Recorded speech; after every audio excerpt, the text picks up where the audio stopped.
عن واثلة بن الأسقع رضي الله تعالى عنه أن النبي صلى الله تعالى عليه وسلم قال جنبوا مساجدكم صبيانكم ومجانينكم۔ حضرت واصلہ ابن اسقع رضی اللہ تعالی عنہ سے روایت ہے کہ رسول اکرم صلی اللہ تعالی علیہ وسلم نے ارشاد فرمایا، اپنے بچوں کو مساجد سے دور رکھا کرو، اور اسی طرح سے پاگلوں کو، مجنونوں کو بھی مسجدوں سے دور رکھا کرو، اور خرید فروخت کے معاملات کو بھی مسجدوں سے دور رکھا کرو، اور جھگڑے کے معاملات کو بھی مسجدوں سے دور رکھا کرو، اور اسی طرح سے آوازوں کے بلند کرنے کو بھی مسجد سے دور رکھا کرو، اور حدود کے قائم کرنے کو بھی مسجد سے دور رکھا کرو، تلواروں کے نکالنے کو بھی مسجد سے دور رکھا کرو۔ پیارے پیغمبر صلی اللہ تعالی علیہ وسلم نے اس مبارک حدیث میں مسجد کے چند آداب ذکر فرمائے ہیں۔ مسجد ایک عبادت کی جگہ ہے، اور صرف عبادت کی جگہ نہیں ہے، مسلمانوں کا ایک اسلامی بہترین مرکز ہے، جہاں مسلمان مل کر باجماعت نماز بھی ادا کرتے ہیں، اور جہاں مسلمان اللہ کا دین بھی سیکھتے ہیں۔ پیارے پیغمبر صلی اللہ تعالی علیہ وسلم کی مسجد نبوی رسول اکرم صلی اللہ تعالی علیہ وسلم نے جب تعمیر فرمائی تو وہاں نمازیں بھی باجماعت ادا ہو رہی ہیں، اور نماز جمعہ بھی ہو رہا، وعظ و نصیحت بھی ہو رہی ہے، اور دین کے بے شمار شعبے رسول اکرم صلی اللہ تعالی علیہ وسلم نے مسجد سے زندہ فرمائے۔ اور جب مسجد میں کام جتنا فعال ہوتا ہے تو اس کے اچھے اثرات پورے علاقے پر پڑتے ہیں، محلے پر پڑتے ہیں، اور اہل علاقہ میں باہمی محبتیں پیدا ہوتی ہیں، اس لیے کہ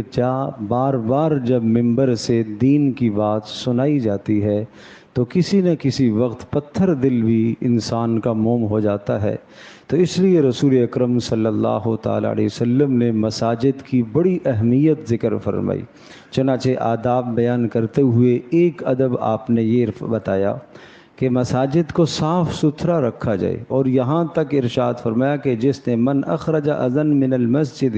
جس نے مسجد سے کسی گندگی کو باہر نکالا، اس کے بدلے میں اللہ اس کو جنت میں ایک گھر عطا کرے گا۔ یہ صرف کام خادم کا نہیں ہوتا، جو آدمی دیکھے مسجد میں کوئی کوڑا کرکٹ کچرا کوئی بھی تنکا اس کو اٹھا کر باہر پھینک دے، یہ اجر کی بات ہے۔ باہر سے جو جوتے لے کر آتے ہیں مسجد میں، جوتوں کو جھاڑ کر صاف کر کے اندر لانا چاہیے، کہ باہر سے کی نجاست اور گندگی اور گندی مٹی وہ مسجد کے اندر تاکہ نہ گرے، ناپاک مٹی مسجد کے اندر نہ گرے، اس بات کا خیال رکھا جائے۔ اسی طرح سے پیارے پیغمبر صلی اللہ علیہ وسلم نے یہ بھی بتایا کہ اپنے بچوں کو مساجد سے دور رکھو۔ بچے تین طرح کے ہوتے ہیں، ایک تو وہ بچے جو بہت چھوٹے ہیں، جو مسجد کے ادب کو بالکل نہیں سمجھتے، مسجد کے تقدس کو بالکل نہیں سمجھتے، خاص طور پر ان کو نماز کے اوقات میں ہرگز مسجد میں نہ لایا جائے۔ البتہ پیارے پیغمبر صلی اللہ علیہ وسلم کی خدمت میں چھوٹے بچے نمازوں کے اوقات کے علاوہ تحنیک اور تبریک کے لیے، برکت کے لیے، دعاؤں کے لیے لائے جاتے تھے، تو اس میں مذائقہ نہیں ہے، لیکن نماز کے وقت میں نہیں۔ نمبر دو، دوسری قسم کے وہ بچے ہوتے ہیں جو ذرا بڑے ہیں، جو مسجد کے ادب کا خیال رکھتے ہیں اور آداب کا خیال رکھتے ہیں، تو سرپرستوں کو چاہیے کہ ایسے بچوں کو مسجد میں لائیں اور اپنے ساتھ کھڑا کریں، ایک کنارے میں کھڑے ہو جائیں، دیوار کی طرف بچے کو کھڑے کر کے ایک کنارے میں کھڑے ہو جائیں، تاکہ بچے کو کسی قسم کی شرارت کا موقع بھی نہ ملے۔ تیسری قسم کے بچے وہ ہوتے ہیں جو قریب البلوغ ہیں، ابھی بالغ تو نہیں ہوئے لیکن قریب البلوغ ہیں، تو وہ بچے اگر بڑوں کی صف میں کھڑے ہوں تو کوئی مذائقہ نہیں ہے، ان کو پیچھے نہیں کرنا چاہیے، انہیں کھڑے ہونے دینا چاہیے۔ اسی طرح سے فرمایا کہ مجنونوں کو، پاگلوں کو، دیوانوں کو بھی مسجدوں سے دور رکھا کرو، اس لیے کہ مجانین، مجنون اور دیوانہ بھی مسجد میں تقدس کا خیال نہیں رکھے گا، طہارت اور پاکیزگی کا خیال نہیں رکھے گا، تو ہر آدمی کا فرض بنتا بنتا ہے کہ مجنون و دیوانہ اگر کوئی آدمی مسجد میں آتا ہے، پاگل آتا ہے، تو اس کو ذرا پیار محبت سے مسجد سے باہر نکالنے کی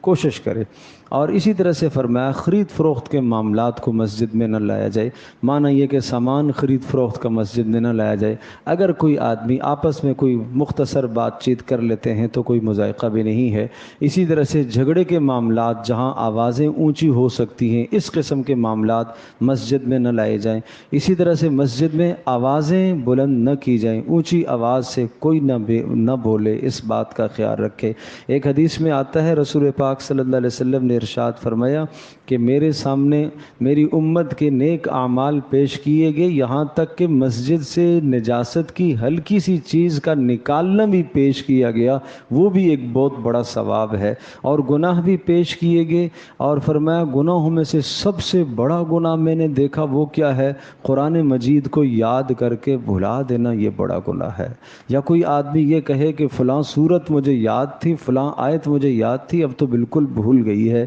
یہ گناہ ہے قرآن کو یاد کر کے بھلانا۔ اسی طرح سے آپ نے ارشاد فرمایا کہ مسجد میں حدود کو قائم نہ کیا جائے، اسلحہ کسی قسم کا مسجد میں نہ نکالا جائے۔ اور اسی طرح سے ایک حدیث میں یہ ارشاد فرمایا کہ جب تم مسجد میں آیا کرو تو کوئی بدبودار چیز کھا کر نہ آیا کرو، پیاز کچی اور لہسن وغیرہ اس قسم کی چیز۔ فرمایا جس چیز سے انسانوں کو اذیت ہوتی ہے اس سے فرشتوں کو بھی تکلیف ہوتی ہے، لہٰذا مسجد میں آدمی کو منہ صاف کر کے آنا چاہیے۔ جو لوگ پان استعمال کرتے ہیں، سگریٹ استعمال کرتے ہیں، نسوار استعمال کرتے ہیں، وہ مسجد میں آنے سے پہلے وضو خانے میں اچھی طرح سے اپنے منہ کو دھو کر مسواک کا اہتمام کے ساتھ استعمال کر کے پھر مسجد کے اندر داخل ہوں۔ یہ یہاں کے آداب ہیں، ان آداب کا تقاضا ہے۔ جو شخص اللہ کے دربار کے آداب کی رعایت رکھتا ہے، اللہ پاک اس کو ایمان کا نور عطا فرماتا ہے، اور اللہ تبارک و تعالیٰ اس کی عبادت کو اپنی بارگاہ میں قبول کرتا ہے۔ اللہ پاک ہم سب کے لیے عمل کرنا آسان فرمائے۔